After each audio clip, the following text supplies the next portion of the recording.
ಓಂ ಶಾಂತಿ. ಓಂ ಶಾಂತಿ. ಇಂದಿನ ಜ್ಞಾನಮಂಥನಕ್ಕೆ ಸ್ವಾಗತ. ಒಬ್ಬ ಮಹಾನ್ ರಾಜ ತನ್ನ ಸಾಮ್ರಾಜ್ಯದಲ್ಲಿ ಒಂದು ಅತ್ಯಂತ ಭವ್ಯವಾದ ರತ್ನಖಚಿತವಾದ ಹೊಸ ಅರಮನೆಯನ್ನು ನಿರ್ಮಿಸಿದ್ದಾನೆ. ಆ ಅರಮನೆಯ ನಡುಮಧ್ಯದಲ್ಲಿ ಒಂದು ಸುಂದರವಾದ ಸಿಂಹಾಸನ ಇದೆ. ಹೌದು, ಬಹಳ ಅದ್ಭುತವಾದ ಕಲ್ಪನೆ ಇದು. ಅಲ್ವಾ? ಆ ರಾಜ ದರ್ಪದಿಂದ ಬಂದು ಆ ಸಿಂಹಾಸನದ ಮೇಲೆ ಕುಳಿತುಕೊಳ್ಳುತ್ತಾನೆ. ಆದರೆ ಕೇವಲ ಸಿಂಹಾಸನದ ಮೇಲೆ ಕುಳಿತ್ರೆ ಆತನ ಜವಾಬ್ದಾರಿ ಮುಗಿಯುತ್ತಾ? ಖಂಡಿತ ಇಲ್ಲ. ನಿಜ, ಕೇವಲ ಕುಳಿತುಕೊಂಡ್ರೆ ಸಾಲದು. ತನ್ನ ಅರಮನೆಯಲ್ಲಿ ಅಂದ್ರೆ ತನ್ನ ರಾಜ್ಯದಲ್ಲಿ ಯಾವುದೇ ಶತ್ರು ಅಥವಾ ಒಳಸಂಚುಕೋರರು ಗುಟ್ಟಾಗಿ ಪ್ರವೇಶಿಸಿಲ್ಲ ಅನ್ನೋದನ್ನ ಆತ ನಿರಂತರವಾಗಿ ಕಾವಲು ಕಾಯಬೇಕಾಗತ್ತೆ. ಎಕ್ಸಾಕ್ಟ್ಲಿ. ಎಲ್ಲಿ ಭದ್ರತೆ ಕಡಿಮೆ ಇದೆ ಅಂತ ಪರಿಶೀಲನೆ ಮಾಡಬೇಕು. ಈ ಒಂದು ಉದಾಹರಣೆ ನಮ್ಮ ಪ್ರತಿಯೊಬ್ಬರ ಆಂತರಿಕ ಜಗತ್ತಿಗೆ, ಅಂದ್ರೆ ನಮ್ಮ ಸ್ವಂತ ಮನಸ್ಸಿನ ಸ್ವರಾಜ್ಯಕ್ಕೆ ಎಷ್ಟು ಕರಾರುವಾಗಾಗೆ ಅನ್ವಯಿಸುತ್ತಲ್ವಾ? ಖಂಡಿತವಾಗಿಯೂ. ಇದೇ ಆಂತರಿಕ ಭದ್ರತೆಯ ಪರಿಶೀಲನೆಯೇ ಇಂದಿನ ನಮ್ಮ ಜ್ಞಾನಮಂಥನದ ಮುಖ್ಯ ವಿಷಯ. ಹೌದು. ಮುರಳಿಯ ಈ ಮಧುರವಾದ ಸಾಲುಗಳು ನಮಗೆ ನೇರವಾಗಿ ಇದನ್ನೇ ತಿಳಿಸ್ತಿವೆ. ಮಧುರ ಮಕ್ಕಳೇ, ಸ್ವರಾಜ್ಯದ ರಿಸಲ್ಟ್ ಅನ್ನು ಪರಿಶೀಲನೆ ಮಾಡಿಕೊಂಡು ಸ್ವಯಂನು ಪರಿವರ್ತನೆ ಮಾಡಿಕೊಳ್ಳಿ ಮತ್ತು ಅಖಂಡ ರಾಜ್ಯಕ್ಕೆ ಅಧಿಕಾರಿಯಾಗಿ. ಇದರ ಅರ್ಥ ಎಷ್ಟು ಆಳವಾಗಿದೆ ಅಲ್ವಾ? ಲೌಕಿಕ ಪ್ರಪಂಚದಲ್ಲಿ ಒಬ್ಬ ರಾಜ ತನ್ನ ಭೌತಿಕ ರಾಜ್ಯವನ್ನ ಹೇಗ್ ಕಾಯ್ತಾನೋ ಅದೇ ರೀತಿ ಆಧ್ಯಾತ್ಮಿಕ ಪಥದಲ್ಲಿರುವ ಪ್ರತಿಯೊಬ್ಬರೂ ತಮ್ಮ ಮನಸ್ಸು ಮತ್ತು ಬುದ್ಧಿ ಎಂಬ ಆಂತರಿಕ ರಾಜ್ಯವನ್ನ ಅಷ್ಟೇ ಎಚ್ಚರಿಕೆಯಿಂದ ಕಾಯ್ಬೇಕಾಗತ್ತೆ. ಹೌದು, ಮನಸ್ಸು ಮತ್ತು ಬುದ್ಧಿ ನಮ್ಮ ಕಂಟ್ರೋಲ್ನಲ್ಲಿ ಇರಬೇಕು. ನಿಖರವಾಗಿ. ಇಲ್ಲಿ ಶಿವಬಾಬಾ ಕೇವಲ ಪರಿಶೀಲನೆ ಅಂದ್ರೆ ಆ ಚೆಕಿಂಗ್ ಬಗ್ಗೆ ಮಾತ್ರ ಹೇಳ್ತಾ ಇಲ್ಲ. ಚೆಕಿಂಗ್ ನಂತರದ ಅತ್ಯಂತ ಪ್ರಮುಖ ಹೆಜ್ಜೆಯಾದ ಪರಿವರ್ತನೆ ಅಂದ್ರೆ ಚೇಂಜ್ ಬಗ್ಗೆನೂ ಬಹಳ ಒತ್ತಿ ಹೇಳ್ತಿದ್ದಾರೆ. ಕರೆಕ್ಟ್. ಯಾಕಂದ್ರೆ ಕೇವಲ ತಪ್ಪುಗಳನ್ನ ಕಂಡುಹಿಡಿದ್ರೆ ಸಾಲ್ದಲ್ವಾ? ನಿಜ. ತಪ್ಪುಗಳನ್ನ ಕಂಡುಹಿಡಿದು ಅದನ್ನ ಸರಿಪಡಿಸಿಕೊಂಡಾಗ ಮಾತ್ರ ಭವಿಷ್ಯದ ಅಖಂಡ ರಾಜ್ಯಕ್ಕೆ ಅಧಿಕಾರಿಯಾಗುವ ಅಡಿಪಾಯ ಗಟ್ಟಿಯಾಗುತ್ತೆ. ಖಂಡಿತ. ಇದನ್ನೇ ಇನ್ನಷ್ಟು ಆಳವಾಗಿ ವಿವರಿಸುತ್ತಾ ಶಿವಬಾಬಾ 3 ಸಿಂಹಾಸನಗಳ ರಹಸ್ಯವನ್ನ ಬಿಚ್ಚಿಡುತ್ತಾರೆ. ಮೊದಲನೆಯದು ಈಗಿನ ಈ ಸ್ವರಾಜ್ಯದ ಸಿಂಹಾಸನ, ಎರಡನೆಯದು ಬಾಬ್ದಾತಾರವರ ಹೃದಯ ಸಿಂಹಾಸನ ಮತ್ತು ಮೂರನೆಯದು ಭವಿಷ್ಯದ ಸಿಂಹಾಸನ. ಹೌದು, ಈ 3 ಸಿಂಹಾಸನಗಳು ಒಂದಕ್ಕೊಂದು ಕನೆಕ್ಟ್ ಆಗಿವೆ. ಇದನ್ನ ಕೇಳಿದಾಗ ನೆನ್ಗೊಂದು ಲೌಕಿಕ ಜಗತ್ತಿನ ಕಾರ್ಪೊರೇಟ್ ಲೀಡರ್ ಉದಾಹರಣೆ ನೆನ್ಪಾಗತ್ತೆ. ಭವಿಷ್ಯದಲ್ಲಿ ಒಂದು ದೊಡ್ಡ ಮಲ್ಟಿ ನ್ಯಾಷನಲ್ ಕಂಪನಿಯ ಸಿಇಒ ಆಗಬೇಕು ಅಂತ ಕನಸು ಕಾಣುವ ನಾಯಕ ಪ್ರಸ್ತುತ ತನ್ನ ಕೈ ಕೆಳಗಿರುವ 5 ಜನರ ಚಿಕ್ಕ ತಂಡವನ್ನ ಹೇಗೆ ಮುನ್ನಡೆಸ್ತಾನೆ ಅನ್ನೋದು ಮುಖ್ಯ ಅಲ್ವಾ? ಎಕ್ಸಾಕ್ಟ್ಲಿ. ಆ ಚಿಕ್ಕ ತಂಡದ ಜೊತೆಗಿನ ಆತನ ವರ್ತನೆ ಹೇಗಿರುತ್ತೆ ಅನ್ನೋದು. ಹೌದು. ತನ್ನ ಸ್ವಂತ ಟೈಮ್ ಮ್ಯಾನೇಜ್ಮೆಂಟ್ ಅನ್ನ ಯಶಸ್ವಿಯಾಗಿ ನಿಭಾಯಿಸ್ತಾನೆ ಅನ್ನೋದ್ರ ಮೇಲೆಯೇ ಆತನ ಭವಿಷ್ಯ ನಿರ್ಧಾರ ಆಗುತ್ತೆ, ಗೊತ್ತಾ? ಇದು ಬಹಳ ಪ್ರಾಕ್ಟಿಕಲ್ ಆದ ಹೋಲಿಕೆ. ಇಲ್ಲಿ ನಾವು ಅರ್ಥ ಮಾಡ್ಕೋಬೇಕಾದ ಗಹನವಾದ ವಿಷಯ ಅಂದ್ರೆ ನಮ್ಮ ಪುರುಷಾರ್ಥ. ಪುರುಷಾರ್ಥ. ಹೌದು. ಈ ಸಂಗಮ ಯುಗದಲ್ಲಿ ನಾವು ಮಾಡುವ ಪ್ರತಿಯೊಂದು ಪುರುಷಾರ್ಥ, ನಾವಿಡುವ ಪ್ರತಿಯೊಂದು ಹೆಜ್ಜೆ ಭವಿಷ್ಯದ ಅಖಂಡ ರಾಜ್ಯ ಭಾಗ್ಯದ ಸಂಸ್ಕಾರಗಳನ್ನು ಸೃಷ್ಟಿ ಮಾಡುತ್ತೆ. ಲೌಕಿಕ ಮನಸ್ಥಿತಿ ಹೇಗಿರುತ್ತೆ ಅಂದ್ರೆ ಭವಿಷ್ಯದ ಬಗ್ಗೆ ಬರೀ ಪ್ಲಾನಿಂಗ್ ಮಾಡ್ತಾ ಕೂರುತ್ತೆ. ನಿಜ. ನಾಳೆ ನಾನು ಈಗಾಗ್ತೀನಿ, ನಾಳೆ ನನ್ನ ಕೋಪವನ್ನ ಬಿಡ್ತೀನಿ ಅಂತ ಪೋಸ್ಟ್ಪೋನ್ ಮಾಡ್ತಾ ಇರ್ತಾರೆ. ಕರೆಕ್ಟ್. ಆದರೆ ಆಧ್ಯಾತ್ಮಿಕ ದೃಷ್ಟಿಕೋನದಲ್ಲಿ ಈಗಿನ ನಮ್ಮ ಸ್ಥಿತಿ ಹೇಗಿದೆಯೋ ಅದೇ ಭವಿಷ್ಯದ ಪ್ರಾರಬ್ಧಕ್ಕೆ ಆಧಾರ. ಈಗಲೇ ನಮ್ಮ ಕರ್ಮೇಂದ್ರಿಗಳ ಮೇಲೆ ನಮಗೆ ಕಂಟ್ರೋಲ್ ಇಲ್ಲ ಅಂದ್ರೆ ಭವಿಷ್ಯದ ಆ ಸಿಂಹಾಸನ ಹೇಗ್ತಾನೆ ಉಳಿಯುತ್ತೆ? ಖಂಡಿತ. ಆದ್ರೆ ಇಲ್ಲೊಂದು ಪ್ರಾಕ್ಟಿಕಲ್ ಪ್ರಾಬ್ಲಮ್ ಇದೆ. ಬಾಬಾ ನಮ್ಮ ಮನಸ್ಸಿನಲ್ಲಿ ಒಂದೇ ರಾಜ್ಯ ನಡೀತಿದ್ಯಾ ಅಥವಾ ಮಾಯೆಯ ಪ್ರವೇಶದಿಂದ 2 ರಾಜ್ಯಗಳಾಗ್ತಿವೆ ಅಂತ ಚೆಕ್ ಮಾಡ್ಕೊಳ್ಳಿ ಅಂತಾರೆ. ಹೌದು, 2 ರಾಜ್ಯಗಳು. ಇಂದಿನ ಈ ತಮೋಪ್ರಧಾನ ಪ್ರಪಂಚದಲ್ಲಿ ಬೆಳಿಗ್ಗೆಯಿಂದ ರಾತ್ರಿವರೆಗೆ 108 ಟೆನ್ಷನ್ ಇರುತ್ತೆ. ಒಂದ್ ಕಡೆ ಆಫೀಸ್, ಇನ್ನೊಂದ್ ಕಡೆ ಫ್ಯಾಮಿಲಿ. ಇದ್ರ ಮಧ್ಯೆ ನಮ್ಮ ಮನಸ್ಸು ಡಿವೈಡ್ ಆಗೋದು ಅಥವಾ ಮಾಯೆ ಬಂದು ವಿಘ್ನ ಹಾಕೋದು ತೀರಾ ಸಹಜ ಅಲ್ವಾ? ಸಹಜ ಅಂತ ನಮ್ಗನ್ಸುತ್ತೆ. ಆದ್ರೆ ಅದು ನಮ್ಮನ್ನೆಚ್ಚರಿಸುವ ಪಾಯಿಂಟ್. ಉದಾಹರಣೆಗೆ, ಬೆಳಿಗ್ಗೆ 4 ಗಂಟೆಗೆ ಅಮೃತ ವೇಳೆಗೆ ಏಳಬೇಕು ಅಂತ ಅಲಾರಂ ಇಟ್ಟಿರ್ತೀವಿ. ಅಲಾರಂ ಹೊಡೆದಾಗ ಮನಸ್ಸಿನ ಒಂದು ಭಾಗ ಎದ್ದೇಳು ಬಾಬಾ, ಕಾಯ್ತಿದ್ದಾರೆ ಅನ್ನುತ್ತೆ. ಹೌದು, ಅದು ನಮ್ಮ ಶುದ್ಧ ಸಂಕಲ್ಪ. ಆದ್ರೆ ಇನ್ನೊಂದು ಭಾಗ ನಿನ್ನೆ ರಾತ್ರಿ ಲೇಟ್ ಆಯ್ತು, ಕೇವಲ 10 ನಿಮಿಷ ಮಲಗು, ಏನಾಗಲ್ಲ ಅಂತ ಬಹಳ ಪ್ರೀತಿಯಿಂದ ಹೇಳುತ್ತೆ. ನೋಡಿ, ಅಲ್ಲೇ 2 ರಾಜ್ಯಗಳಾಗ್ಬಿಡ್ತು. ಇದನ್ನ ತಡೆಯೋದು ಹೇಗೆ? ನೀವು ಹೇಳಿದ ಈ 4 ಗಂಟೆಯ ಉದಾಹರಣೆ ಇದೆಯಲ್ಲ, ಇದು ಪ್ರತಿಯೊಬ್ಬ ಸಾಧಕನೂ ಪ್ರತಿದಿನ ಫೇಸ್ ಮಾಡುವಂತಹ ರಿಯಲ್ ಯುದ್ಧ. ಮಾಯೆ ಯಾವತ್ತೂ ಭೀಕರವಾದ ರಾಕ್ಷಸನ ರೂಪದಲ್ಲಿ ಬರೋದಿಲ್ಲ. ಅದು ಬಹಳ ಮೃದುವಾಗಿ ಬರುತ್ತೆ. ಹೌದು, ಅದು ಬಹಳ ಲಾಜಿಕಲ್ ಆಗಿ ನಮ್ಮದೇ ಮನಸ್ಸಿನ ಒಳಧ್ವನಿಯಾಗಿ ಬರುತ್ತೆ. ಇದನ್ನೇ ಎರಡು ರಾಜ್ಯ ಅಂತ ಕರೆಯೋದು. ಲೌಕಿಕ ದೃಷ್ಟಿಕೋನ ಇಂತಹ ಪರಿಸ್ಥಿತಿಗಳಿಗೆ ಸುಲಭವಾಗಿ ಶರಣಾಗುತ್ತೆ. ಅಂದ್ರೆ ಆ 10 ನಿಮಿಷದ ನಿದ್ದೆಗೆ ನಾವು ಶರಣಾಗ್ತೀವಿ. ಎಕ್ಸಾಕ್ಟ್ಲಿ. ಆದರೆ ಶ್ರೀಮತದ ಆಧಾರದ ಮೇಲಿರುವ ಸತೋಪ್ರಧಾನ ದೃಷ್ಟಿಕೋನ ನಮಗೆ ಸಂಪೂರ್ಣ ಪವಿತ್ರತೆಯ ಪಾಠ ಕಲಿಸುತ್ತೆ. ಬಾಬಾ ವಿವರಿಸುವಂತೆ ಭವಿಷ್ಯದ ಸತ್ಯಯುಗದ ವಿಶೇಷತೆನೇ ಒಂದೇ ರಾಜ್ಯ, ಒಂದೇ ಧರ್ಮ ಇರೋದು. ಓ, ಆಂತರಿಕ ಜಗತ್ತಿನಲ್ಲಿ ಒಂದೇ ಧರ್ಮ ಇರಬೇಕು. ಹೌದು. ನಮ್ಮ ಆಂತರಿಕ ಜಗತ್ತಿನಲ್ಲಿ ಸಂಪೂರ್ಣ ಪವಿತ್ರತೆ ಎಂಬ ಒಂದೇ ಧರ್ಮವಿದ್ರೆ ಅಲ್ಲಿ ಲಾ ಅಂಡ್ ಆರ್ಡರ್ ಒಂದರದೇ ಇರುತ್ತೆ. ಅಪವಿತ್ರತೆಯ ಅಥವಾ ನಕಾರಾತ್ಮಕತೆಯ ಒಂದು ಸಣ್ಣ ಎಕ್ಸ್ಕ್ಯೂಸ್ ಕೊಟ್ರೂ ಅಲ್ಲಿ ಮಾಯೆಯ ಸರ್ಕಾರ ಶುರುವಾಗುತ್ತೆ. ಅಂದ್ರೆ ಆ 4 ಗಂಟೆಯ ಯುದ್ಧದಲ್ಲಿ ಯಾವುದೇ ಎಕ್ಸ್ಕ್ಯೂಸ್ ಕೊಡದೆ ಎದ್ದು ಕೂರುವುದೇ ಸ್ವರಾಜ್ಯದ ಲಾ ಅಂಡ್ ಆರ್ಡರ್. ನಿಖರವಾಗಿ ಅದೇ ನಿಜವಾದ ಅಧಿಕಾರಿಯ ಲಕ್ಷಣ. ಸರಿ, ಸ್ವರಾಜ್ಯದಲ್ಲಿ ಸದಾ ಸುಖ, ಶಾಂತಿ, ಆನಂದ ನಿರಂತರವಾಗಿರಬೇಕು. ಪುರುಷಾರ್ಥದಲ್ಲಿ ಆದರೆ ಎಂಬ ಪದ ಬರಬಾರದು ಅಂತ ಬಾಬಾ ಹೇಳ್ತಾರೆ. ಆದ್ರೆ ಇಲ್ಲಿ ನಾನು ಸ್ವಲ್ಪ ಪುಷ್ ಬ್ಯಾಕ್ ಮಾಡ್ಬೇಕಾಗತ್ತೆ. ಖಂಡಿತ, ಹೇಳಿ. ಬಾಬಾ ಹೇಳ್ತಾರೆ, ಜೀವನದಲ್ಲಿ ವಿಘ್ನ ಅಥವಾ ಬಿರುಗಾಳಿ ಬಂದ್ರೆ ಅದನ್ನ ಬಹುಮಾನ ಅಥವಾ ಗಿಫ್ಟ್ ಅಂತ ಸ್ವೀಕರಿಸಿ ಅಂತ. ಪ್ರಾಕ್ಟಿಕಲ್ ಆಗಿ ಯೋಚನೆ ಮಾಡಿ, ಬಿರುಗಾಳಿ ಅಂದ್ರೆ ವಿನಾಶ ಅಲ್ವಾ? ಲೌಕಿಕ ದೃಷ್ಟಿಯಲ್ಲಿ ಹೌದು. ಬಾಸ್ ಆಫೀಸ್ನಲ್ಲಿ ಎಲ್ಲರ ಮುಂದೆ ಬೈದಾಗ ಅಥವಾ ಯಾವುದೋ ದೊಡ್ಡ ಆರ್ಥಿಕ ನಷ್ಟವಾದಾಗ ಅದನ್ನ ಗಿಫ್ಟ್ ಅಂತ ಹೇಗೆ ಕರೆಯೋಕ್ ಸಾಧ್ಯ? ಅದು ಕಷ್ಟ ಅಲ್ವಾ? ಮೇಲ್ನೋಟಕ್ಕೆ ಅದು ಅಸಾಧ್ಯ ಅಂತಲೇ ಅನ್ಸುತ್ತೆ. ಸಾಮಾನ್ಯ ದೃಷ್ಟಿಯಲ್ಲಿ ಬಿರುಗಾಳಿ ಅಂದ್ರೆ ಭಯ, ನಷ್ಟ. ಆದ್ರೆ ಇಲ್ಲಿ ನಾವು ಯೋಗ ಅಗ್ನಿಯ ಮೆಕ್ಯಾನಿಸಮ್ ಅನ್ನ ಅರ್ಥ ಮಾಡ್ಕೋಬೇಕು. ಯೋಗ ಅಗ್ನಿ. ಹೌದು. ಬಾಬಾ ಯಾಕದನ್ನ ಗಿಫ್ಟ್ ಅಂತಾರೆ ಗೊತ್ತಾ? ವಿಘ್ನಗಳು ಬರೋವರೆಗೂ ನಮ್ಮೊಳಗಿರುವ ತಾಳ್ಮೆ, ಧೈರ್ಯ ಎಷ್ಟಿದೆ ಅಂತ ನಮ್ಗೆ ಗೊತ್ತಿರಲ್ಲ. ಅಂದ್ರೆ ನಮ್ಮ ಕೆಪಾಸಿಟಿ ಟೆಸ್ಟ್ ಆಗೋದೇ ಆವಾಗ. ಎಕ್ಸಾಕ್ಟ್ಲಿ. ಉದಾಹರಣೆಗೆ, ಯಾರೋ ನಿಮ್ಮನ್ನ ಅವಮಾನ ಮಾಡಿದಾಗ ತಕ್ಷಣ ಕೋಪ ಬರೋದು ಸಹಜ. ಆದ್ರೆ ಆ ಕ್ಷಣದಲ್ಲಿ ನೀವು ಸ್ವಲ್ಪ ಪಾಸ್ ಮಾಡಿ, ನಾನು ಈ ದೇಹವಲ್ಲ, ಇದೊಂದು ಡ್ರಾಮಾ ಅಂತ ದೇಹಭಾನದಿಂದ ಬೇರೆಯಾಗ್ಬೇಕು. ಆ ದೇಹಭಾನ ಬಿಡುವುದು ಬಹಳ ಮುಖ್ಯ. ಹೌದು.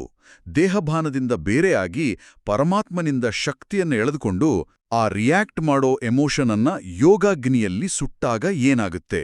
ಅಲ್ಲಿ ಉಳಿಯೋದು ಕೇವಲ ಆ ಪರಿಸ್ಥಿತಿ ಕಲಿಸಿದ ಪಾಠ ಮಾತ್ರ. ವಾವ್! ಅಂದ್ರೆ ಆ ಪರಿಸ್ಥಿತಿಯನ್ನ ಎದುರಿಸಿ ನಾವು ಪಡೆದುಕೊಳ್ಳುವ ಆಂತರಿಕ ಶಕ್ತಿ ಮತ್ತು ಹೊಸ ಅನುಭವವೇ ಆ ಗಿಫ್ಟ್. ನಿಖರವಾಗಿ. ಮಾಯೆಯೊಡನೆ ನಡೆಯುವ ಈ ಯುದ್ಧ ನಮ್ಮನ್ನ ಮೇಲಕ್ಕೆ ಕೊಂಡೊಯ್ಯುವ ಅನುಭವದ ಏಣಿಯಾಗತ್ತೆ. ವಿಘ್ನ ಇಲ್ದೆ ವಿಜಯವಿಲ್ಲ. ಆ ವಿಜಯದ ಖುಷಿಯೇ ಬಿರುಗಾಳಿಯ ಒಳಗಿರುವ ಬಹುಮಾನ. ಹೌದು, ಅದೇ ನಿಜವಾದ ಬಹುಮಾನ. ವಿಘ್ನಗಳನ್ನ ಅನುಭವದ ಏಣಿಯನ್ನಾಗಿ ಪರಿವರ್ತಿಸಿಕೊಳ್ಳುವ ಈ ಕಲೆ ಅದ್ಭುತವಾಗಿದೆ. ಇದೇ ಕಾರಣಕ್ಕೆ ಬಾಬಾ ಪ್ರತಿದಿನ ಚಾರ್ಟ್ ಪರಿಶೀಲನೆ ಮಾಡ್ಕೊಳ್ಳಿ ಅಂತ ಒತ್ತಿ ಹೇಳೋದು ಅಲ್ವಾ? ಖಂಡಿತ. ನಾವು ದಿನವಿಡೀ ಯೋಗ ಅಗ್ನಿಯನ್ನು ಬಳಸಿದ್ದೇವಾ ಅಥವಾ ಕೋಪದಲ್ಲಿ ಬರೀ ಸುಟ್ಟುಕೊಂಡೇವಾ ಅಂತ ಚೆಕ್ ಮಾಡಬೇಕು. ಆದ್ರೂ ಜನ ಯಾಕೆ ಚಾರ್ಟ್ ಚೆಕ್ ಮಾಡೋಕೆ ಹೆದರುತ್ತಾರೆ ಅಂದ್ರೆ ತಮ್ಮ ತಪ್ಪುಗಳನ್ನ ಫೇಸ್ ಮಾಡೋಕೆ ಇಷ್ಟಪಡಲ್ಲ. ಇಂದಿನ ಲೌಕಿಕ ಮನುಷ್ಯರ ಮನಸ್ಸಿನಲ್ಲಿ ಸದಾ ಚಿಂತೆ ತುಂಬಿರುತ್ತೆ. ಹೌದು, ಆತಂಕ ಅನ್ನೋದು ಕಾಮನ್ ಆಗ್ಬಿಟ್ಟಿದೆ. ನಾಳೆ ಏನಾಗುತ್ತೋ, ನನ್ನ EMI ಕತೆ ಏನೋ ಎಂಬ ಆತಂಕ. ಆದ್ರೆ ಆಧ್ಯಾತ್ಮಿಕ ಪಥದಲ್ಲಿರೋವರೆಗೆ ಪ್ರಭುಚಿಂತನೆ ಇರುತ್ತೆ ಅಂತ ಬಾಬಾ ಹೇಳ್ತಾರೆ. ಈ ಚಿಂತೆ ಮತ್ತು ಪ್ರಭುಚಿಂತನೆಯ ನಡುವಿನ ವ್ಯತ್ಯಾಸವನ್ನ ಹೇಗೆ ಪ್ರಾಕ್ಟಿಕಲ್ ಆಗಿ ಅಪ್ಲೈ ಮಾಡೋದು? ಇದು ಬಹಳ ಸೂಕ್ಷ್ಮವಾದ ವಿಷಯ. ಚಿಂತೆ ನಮ್ಮ ಎನರ್ಜಿಯನ್ನ ಡ್ರೈನ್ ಮಾಡುತ್ತೆ. ಪ್ರಭುಚಿಂತನೆ ನಮ್ಮನ್ನ ರೀಚಾರ್ಜ್ ಮಾಡುತ್ತೆ. ನಾವು ಪ್ರಾಕ್ಟಿಕಲ್ ಆಗಿ ಇದನ್ನ ಹೇಗೆ ಅಪ್ಲೈ ಮಾಡಬೇಕು ಅಂದ್ರೆ ನಿಮಿತ್ತ ಭಾವನೆ ಬಳಸ್ಕೊಳ್ಬೇಕು. ನಿಮಿತ್ತ ಭಾವನೆ ಅಂದ್ರೆ ಇನ್ಸ್ಟ್ರೂಮೆಂಟ್ ಅಂತಲ್ವಾ? ಹೌದು. ನಾವೆಲ್ಲರೂ ಕೇವಲ ನಿಮಿತ್ತರು ಅಥವಾ ಇನ್ಸ್ಟ್ರೂಮೆಂಟ್ಸ್ ಮಾತ್ರ ಎಂಬ ನಿರ್ಮಾಣ ಸ್ಥಿತಿ ನಮ್ಮಲ್ಲಿದ್ದಾಗ ಯಾವುದೇ ಹೊರೆ ನಮ್ಮಲ್ಲೇ ಇರಲ್ಲ. ನಾನ್ ಮಾಡ್ತಿದ್ದೀನಿ, ನನ್ನಿಂದಲೇ ಆಗ್ತಿದೆ ಅನ್ನೋ ಅಹಂಕಾರ ಬಂದಾಗ್ಲೇ ಚಿಂತೆ ಶುರುವಾಗೋದು. ಓ, ಆ ಅಹಂಕಾರನೇ ಚಿಂತೆಗೆ ಮೂಲ ಕಾರಣ. ಎಕ್ಸಾಕ್ಟ್ಲಿ.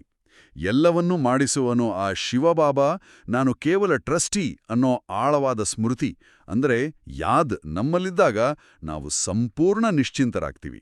ಇದರರ್ಥ ಜವಾಬ್ದಾರಿಯಿಂದ ಓಡಿ ಹೋಗೋದಲ್ಲ, ಬದಲಾಗಿ ಅಹಂಕಾರವಿಲ್ಲದೆ ಹಗುರವಾಗಿ ಖುಷಿಯಾಗಿ ಜವಾಬ್ದಾರಿಯನ್ನ ನಿಭಾಯಿಸೋದು ಅಲ್ವಾ? ಹೌದು. ಈ ನಿಶ್ಚಿಂತ ಸ್ಥಿತಿಯಲ್ಲಿದ್ದಾಗ ಮಾತ್ರ ನಾವು ಸಮಯದ ಬೆಲೆಯನ್ನ ಅರ್ಥ ಮಾಡ್ಕೊಳ್ಳೋಕ್ ಸಾಧ್ಯ. ಸಂಗಮಯುಗದಲ್ಲಿ 1 ಸೆಕೆಂಡ್ 1 ಗಂಟೆಗೆ ಸಮಾನ ಅಂತ ಶಿವಬಾಬಾ ಎಚ್ಚರಿಸ್ತಾರೆ. ನಿಜ. ಅಂತಿಮ ಪೇಪರ್ ಅಚಾನಕ್ಕಾಗಿ ಬರುತ್ತೆ ಅಂತ ಕೂಡ ಹೇಳ್ತಾರೆ. ಇಲ್ಲಿ ನನ್ಗೊಂದು ಬ್ಯಾಂಕಿನ ಎಟಿಎಂ ಉದಾಹರಣೆ ನೆನ್ಪಾಗ್ತಿದೆ. ಹೇಳಿ, ಅದು ಹೇಗಿದೆ ಅಂತ. ಕಲ್ಪಿಸಿಕೊಳ್ಳಿ, ನಿಮ್ಮ ಬ್ಯಾಂಕ್ ಅಕೌಂಟ್ನಲ್ಲಿ ಕೋಟ್ಯಾಂತರ ರೂಪಾಯಿ ಹಣವಿದೆ. ಆದ್ರೆ ನೀವು ಯಾವುದೋ ಊರಿನಲ್ಲಿ ವಿಪರೀತ ಹಸಿವಿನಿಂದ ಇದ್ದಾಗ ಎಟಿಎಂಗೆ ಹೋಗಿ ಕಾರ್ಡ್ ಹಾಕಿದ್ರೆ ಅದು ಡಿಕ್ಲೈನ್ ಆಗುತ್ತೆ. ಆನ್ಲೈನ್ ಸರ್ವರ್ ಡೌನ್ ಇರ್ಬೋದು. ಹೌದು, ಅಥವಾ ಪಿನ್ ಕೋಡ್ ಮರೆತೋಗುತ್ತೆ. ನಿಮ್ಮ ಜೇಬಿನಲ್ಲಿ ₹1 ಕ್ಯಾಶ್ ಇರಲ್ಲ. ಆ ಕ್ಷಣಕ್ಕೆ ಆ ಕೋಟ್ಯಾಂತರ ರೂಪಾಯಿ ಬ್ಯಾಲೆನ್ಸಿಂದ ಏನ್ ಪ್ರಯೋಜನ? ಖಂಡಿತ, ಆ ಸಮಯದಲ್ಲಿ ಅದು ಶೂನ್ಯಕ್ಕೆ ಸಮಾನ. ಹಾಗೆಯೇ ಪರಿಸ್ಥಿತಿ ಎದುರಾದಾಗ ನಮ್ಮೊಳಗಿರುವ ಆಧ್ಯಾತ್ಮಿಕ ಶಕ್ತಿಗಳು ನಮ್ಮ ಕೈಗೆ ಸಿಗದಿದ್ರೆ ಏನುಪಯೋಗ? ಎಷ್ಟು ಅದ್ಭುತವಾದ ಮತ್ತು ಅಲರ್ಟ್ ಮಾಡುವಂಥ ಅನಾಲಜಿ ಇದು. ಬಾಬಾ ನಮಗೆ ಜ್ಞಾನ, ಗುಣ ಮತ್ತು ಶಕ್ತಿಗಳೆಂಬ ಅಪಾರ ಖಜಾನೆಗಳನ್ನು ಕೊಟ್ಟಿದ್ದಾರೆ. ನಾವು ಆ ಖಜಾನೆಗಳಿಗೆ ಮಾಲೀಕರು ಅಂತ ಹೇಳ್ತೀವಿ. ನಾವು ಮಾಲೀಕರು ಅಂತ ಅನ್ಕೋತೀವಿ. ಆದ್ರೆ ಬ್ಯಾಂಕ್ ಅಕೌಂಟ್ನಲ್ಲಿ ಕೋಟಿ ಕೋಟಿ ಪುಣ್ಯ ಇದ್ರೂ ಎಟಿಎಂ ಯಾಕೆ ಡಿಕ್ಲೈನ್ ಆಗುತ್ತೆ? ಯಾಕಂದ್ರೆ ನಾವು ಟೆನ್ಷನ್ನಲ್ಲಿ ಆ ಆತ್ಮಿಕ ಸ್ಮೃತಿ ಅನ್ನೋ ಪಿನ್ ಕೋಡನ್ನೇ ಮರ್ತ್ಬಿಡ್ತೀವಿ. ವಾವ್, ಆತ್ಮಿಕ ಸ್ಮೃತಿಯ ಆ ಪಿನ್ ಕೋಡ್. ಹೌದು. ಮಾಲೀಕನ ನಿಜವಾದ ಲಕ್ಷಣ ಏನು ಗೊತ್ತಾ? ಯಾವ ಸಮಯದಲ್ಲಿ ಯಾವ ಖಜಾನೆಯ ಅವಶ್ಯಕತೆ ಇದೆಯೋ ಆ ಸಮಯದಲ್ಲಿ ಅದು ತಕ್ಷಣ ಆಜ್ಞೆ ಪಾಲಿಸಬೇಕು. ಅಂದ್ರೆ ಕಮಾಂಡ್ ಕೊಟ್ಟ ತಕ್ಷಣ ಶಕ್ತಿ ಬರ್ಬೇಕು. ಎಕ್ಸಾಕ್ಟ್ಲಿ. ಉದಾಹರಣೆಗೆ, ಯಾರೋ ನಮ್ಮನ್ನ ಟೀಕಿಸಿದಾಗ ನಮ್ಮ ಎದುರಿಸುವ ಶಕ್ತಿ ಮತ್ತು ಸಹನಾ ಶಕ್ತಿ ತಕ್ಷಣ ಜಾಗೃತವಾಗಬೇಕು. ಅಲ್ಲಿ ಹೋಗಿ ನಾವು ಕಣ್ಣೀರ್ ಹಾಕ್ತಾ ಕೂತ್ರೆ ನಮ್ಮಲ್ಲಿ ಶಕ್ತಿ ಇದೆಯೆಂಬುದಕ್ಕೆ ಏನು ಅರ್ಥ? ನಿಜ. ಸಮಯದಲ್ಲಿ ಕಾರ್ಯಕ್ಕೆ ಬಾರದ ಶಕ್ತಿಗಳು ಇದ್ರೂ ಇಲ್ಲದಂತೆಯೇ. ಅದಕ್ಕಾಗಿಯೇ ಸಮಯದ ಪ್ರತಿ ಸೆಕೆಂಡಿನ ಮೇಲೂ ನಮ್ಮ ಅಟೆನ್ಷನ್ ಇರಬೇಕು. ದಿನನಿತ್ಯ ಧ್ಯಾನದ ಅಭ್ಯಾಸವನ್ನ ಬ್ಯಾಂಕಿನಲ್ಲಿ ಡೆಪಾಸಿಟ್ ಮಾಡಿದಂತೆ ಮಾಡ್ತಾ ಇರಬೇಕು. ಆ ಅಟೆನ್ಷನ್ ಜೊತೆಗೆ ಇನ್ನೊಂದು ಅತಿ ದೊಡ್ಡ ಖಜಾನೆಯ ಬಗ್ಗೆ ಬಾಬಾ ನೆನಪಿಸ್ತಾರೆ. ಅದುವೇ ಖುಷಿಯ ಖಜಾನೆ. ಖಂಡಿತ. ಖುಷಿ ಅನ್ನೋದು ಬಹಳ ಮುಖ್ಯ. ಖುಷಿಗಿಂತ ದೊಡ್ಡ ಔಷಧಿ ಇನ್ನೊಂದಿಲ್ಲ. ಖುಷಿಯ ವಿಶೇಷತೆ ಏನಂದ್ರೆ ಅದನ್ನ ಹಂಚಿದಷ್ಟು ಅದು ಮಲ್ಟಿಪ್ಲೈ ಆಗುತ್ತೆ. ನಾವೆಲ್ಲರೂ ಮನ್ಮನಾಭವ ಸ್ಥಿತಿಯಲ್ಲಿದ್ದು ನಮ್ಮ ಮುಖ ಮತ್ತು ನಡವಳಿಕೆಯಿಂದ ಆ ಖುಷಿ ಹೊರಹೊಮ್ಮಬೇಕು. ಹೌದು, ಅದೇ ನಿಜವಾದ ಸೇವೆ. ಯಾವುದೇ ಆತ್ಮ ನಮಗೆ ತಂದೆಯ ಸಂದೇಶ ಸಿಗ್ಲೇ ಇಲ್ಲ ಅಂತ ದೂರದಂತೆ ನಾವು ಸೇವೆ ಮಾಡ್ಬೇಕು ಅಂತ ಬಾಬಾ ಹೇಳ್ತಾರೆ. ಯುಪಿ ಝೋನ್ನಲ್ಲಿ ನಡೆಯುತ್ತಿರುವ ವೈವಿಧ್ಯಮಯ ಸೇವೆಗಳ ಬಗ್ಗೆ ಬಾಪ್ದಾದ ಎಷ್ಟು ಮೆಚ್ಚುಗೆ ವ್ಯಕ್ತಪಡಿಸಿದ್ದಾರೆ ನೋಡಿ. ನಿಜ. ಸೇವೆಯಲ್ಲಿ ಎಂತಹ ಉತ್ಸಾಹ ಇರಬೇಕು ಅನ್ನೋದನ್ನ ಬಾಬಾ ಇಲ್ಲಿ ವಿವರಿಸ್ತಾ ಇದ್ದಾರೆ. ಕೇವಲ ಬಾಯಿಂದ ಜ್ಞಾನ ಹೇಳೋದು ಮಾತ್ರ ಸೇವೆ ಅಲ್ಲ. ನಮ್ಮ ಆತ್ಮಗಳ ಮೇಲೆ ದಯಾಹೃದಯಿ ಭಾವನೆ ಇರಬೇಕು. ದಯಾಹೃದಯಿ ಭಾವನೆ ಅಂದ್ರೆ ಕರುಣೆ ಅಲ್ವಾ? ಎಕ್ಸಾಕ್ಟ್ಲಿ. ಇಂದಿನ ದುಃಖ ಮತ್ತು ಅಶಾಂತಿಯ ಪ್ರಪಂಚದಲ್ಲಿ ಪರದಾಡ್ತಿರುವ ಆತ್ಮಗಳ ಬಗ್ಗೆ ನಮಗೆ ಕರುಣೆ ಬರಬೇಕು. ನಮ್ಮ ಖುಷಿಯ ವೈಬ್ರೇಷನ್ ಮೂಲಕ, ನಮ್ಮ ಶಾಂತಿಯ ಪ್ರಭಾವಲಯದ ಮೂಲಕ ಅವರ ದುಃಖವನ್ನ ದೂರ ಮಾಡುವ ಸೂಕ್ಷ್ಮ ಸೇವೆ ಇದೆಯಲ್ಲ, ಅದು ಅತಿ ದೊಡ್ಡ ಸೇವೆ. ಎಂಥ ಉದಾತ್ತವಾದ ಕಾರ್ಯ ಇದು. ಸ್ವಯಂ ಸ್ವರಾಜ್ಯದ ಅಧಿಕಾರಿಯಾಗಿ ಇಡೀ ಪ್ರಪಂಚದ ಕಲ್ಯಾಣಕ್ಕಾಗಿ ನಿಮಿತ್ತರಾಗುವುದು. ಈ ಸುಂದರವಾದ ಜ್ಞಾನ ಮಂಥನದ ನಂತರ ಈಗ ಆ ಪರಮಪಿತ ಶಿವಬಾಬಾರವರ ಅತಿ ಮಧುರವಾದ ವರದಾನ ಸ್ವರೂಪವಾದ ನೆನಪು ಪ್ರೀತಿಯನ್ನ ನಾವು ಯಥಾವತ್ತಾಗಿ ಆಲಿಸೋಣ. ಎಲ್ಲ ಕಡೆಯ ಬಾಪ್ದಾದಾರವರ ಹೃದಯ ಸಿಂಹಾಸನಾಧಿಕಾರಿ ಪ್ರತಿಯೊಬ್ಬ ಮಕ್ಕಳಿಗೆ ಬಾಪ್ದಾದ ಪ್ರತಿದಿನ ಅಮೃತ ವೇಳೆ ವಿಶೇಷವಾಗಿ ಶಕ್ತಿ ಹಂಚ್ತಾರೆ. ಅಮೃತ ವೇಳೆ ವಿಶೇಷ ವರದಾನ ಶಕ್ತಿಯನ್ನು ಹಂಚ್ತಾರೆ. ಯಾರು ಅಮೃತ ವೇಳೆಯ ಶಕ್ತಿ ವಿಶೇಷ ವರದಾನವನ್ನು ಸ್ವೀಕಾರ ಮಾಡ್ತಾರೆ ಅವರು ವಿಶೇಷ ತೀವ್ರ ಪುರುಷಾರ್ಥಿಯಾಗ್ತಾರೆ. ಅಮೃತ ವೇಳೆಯ ಮಹತ್ವವನ್ನು ಇಟ್ಟುಕೊಳ್ಳುವುದು ಅರ್ಥಾತ್ ಸದಾ ಬಾಪ್ದಾದಾರವರ ಸಿಂಹಾಸನಾಧಿಕಾರಿ ಆಗುವುದು. ಅಂದಾಗ ಕೆಲವು ಮಕ್ಕಳ ಅಟೆನ್ಷನ್ ಇದೆ ಮತ್ತು ಬಾಪ್ದಾದಾ ಪ್ರತಿದಿನ ಅವರಿಗೆ ಮುಖ್ಯವಾಗಿ ವಾಹ್ ಮಗು ವಾಹ್ ಎಂಬ ಸರ್ಟಿಫಿಕೇಟ್ ಕೊಡ್ತಾರೆ. ಎಲ್ಲಾ ಕಡೆಯ ತೀವ್ರ ಪುರುಷಾರ್ಥಿ ಪ್ರತಿ ಸಮಯ ಬಾಪ್ದಾದಾರವರನ್ನು ತನ್ನ ಜೊತೆಗಾರನಾಗಿ ಮಾಡಿಕೊಂಡು ಕಂಬೈಂಡ್ ಆಗಿರುವ ಅಭ್ಯಾಸ ಮಾಡುವ ಮಕ್ಕಳಿಗೆ ಬಾಪ್ದಾದಾ ಸದಾ ಹಾರುತ್ತಿರಿ ಮತ್ತು ಅನ್ಯರಿಗೂ ಸಹ ಹಾರುವ ಸಹಯೋಗ ಕೊಟ್ಟು ಹಾರಿಸುತ್ತಿರಿ ಎಂಬ ವಿಶೇಷ ವರದಾನವನ್ನು ಕೊಡುತ್ತಿದ್ದಾರೆ. ಎಲ್ಲರೂ ವಿಜಯಿಯಾಗಿದ್ದಾರೆ ಮತ್ತು ವಿಜಯದ ಫಲ ಬಾಪ್ದಾದಾರವರದು. ಪ್ರತಿ ಸಮಯ ಆಶೀರ್ವಾದಗಳು ಪ್ರಾಪ್ತಿಯಾಗ್ತದೆ ಅಂದಾಗ ಅಮರರಾಗಿ ಎಲ್ಲರಿಗೆ ಅಮೃತವನ್ನು ಕುಡಿಸುತ್ತೀರಿ. ಎಲ್ಲಾ ಕಡೆಯ ಮಕ್ಕಳು ಬಾಪ್ದಾದಾರವರ ಮುಂದೆ ಇದ್ದಾರೆ. ಪ್ರತಿಯೊಬ್ಬ ಮಗುವಿನೊಂದಿಗೆ ಬಾಪ್ದಾದಾರವರಿಗೆ ಹೃದಯದ ಪ್ರೀತಿ ಇದೆ. ಏಕೆಂದರೆ ಪ್ರತಿಯೊಬ್ಬ ಮಗುವಿನಲ್ಲಿ ಯಾವುದಾದರೂ ವಿಶೇಷತೆ ಇದೆ. ಈಗ ಎಲ್ಲ ವಿಶೇಷತೆಗಳಿಂದ ತಮ್ಮನ್ನು ವಿಶೇಷ ಆತ್ಮನನ್ನಾಗಿ ಮಾಡಿ ಮುಂದುವರೆಯುತ್ತಾ ಹೋಗಿ. ಬಾಬ್ದಾದಾರವರ ಪ್ರತಿಯೊಬ್ಬ ಮಗುವಿಗೆ ಪರ್ಸನಲ್ ಪದಮಾಗುಣ ನೆನಪೋ ಪ್ರೀತಿ ಸ್ವೀಕಾರ ಆಗಲಿ.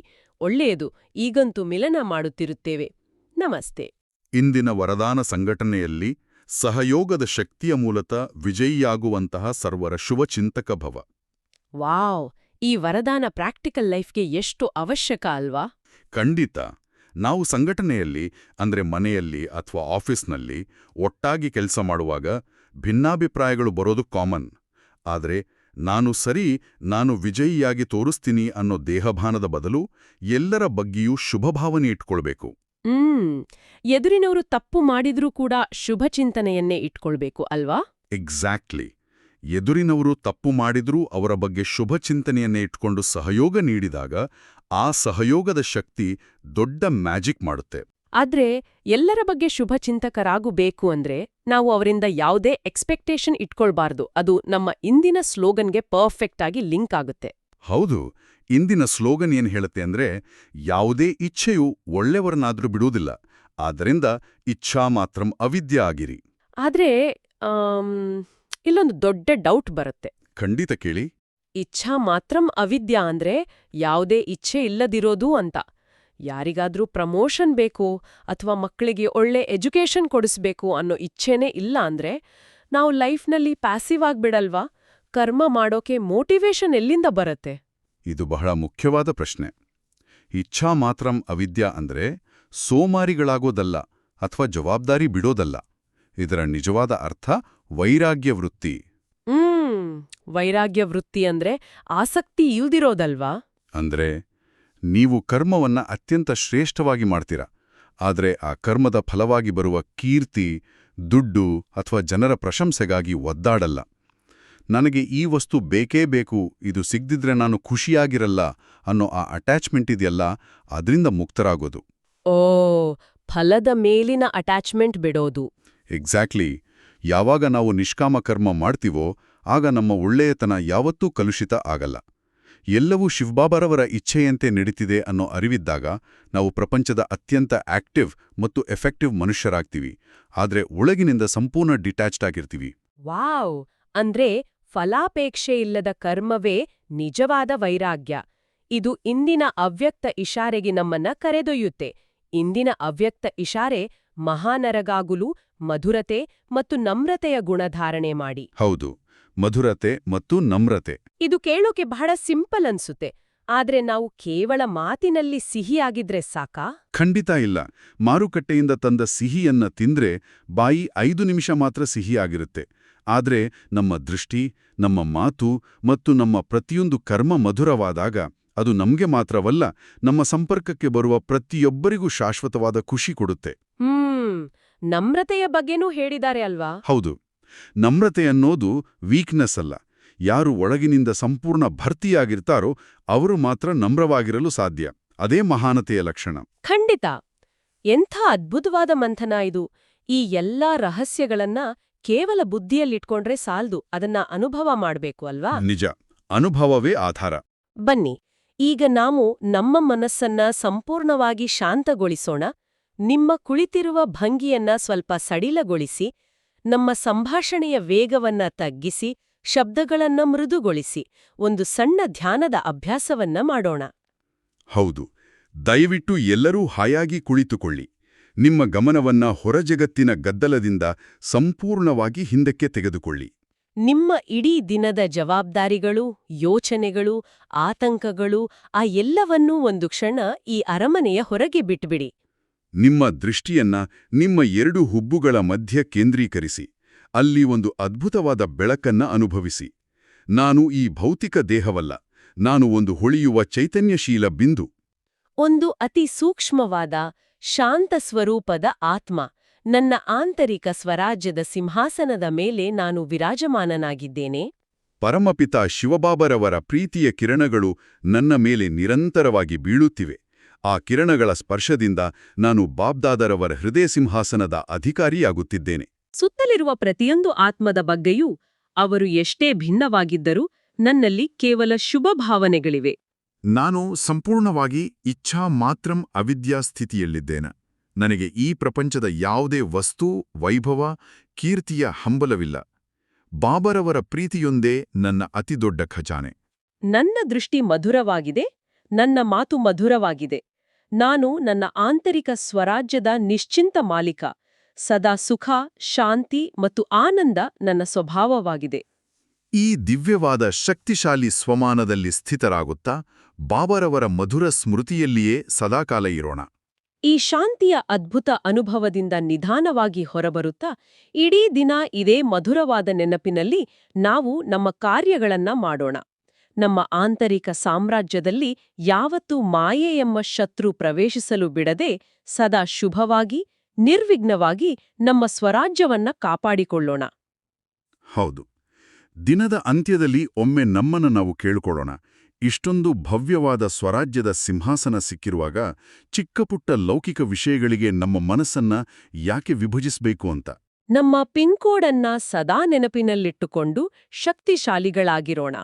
ಇಂದಿನ ದಿನವಿಡೀ ನಾವು ಚರ್ಚಿಸಿದ ಈ ಅವ್ಯಕ್ತ ಸ್ಥಿತಿಯನ್ನು ಅನುಭವಿಸಲು ಪ್ರಯತ್ನಿಸೋಣ ಮತ್ತು ಬಾಬಾರವರ ವರದಾನದ ಹಸ್ತ ಸದಾ ನಮ್ಮ ತಲೆಯ ಮೇಲಿದೆ ಎಂಬ ಸ್ಮೃತಿಯಲ್ಲಿರೋಣ.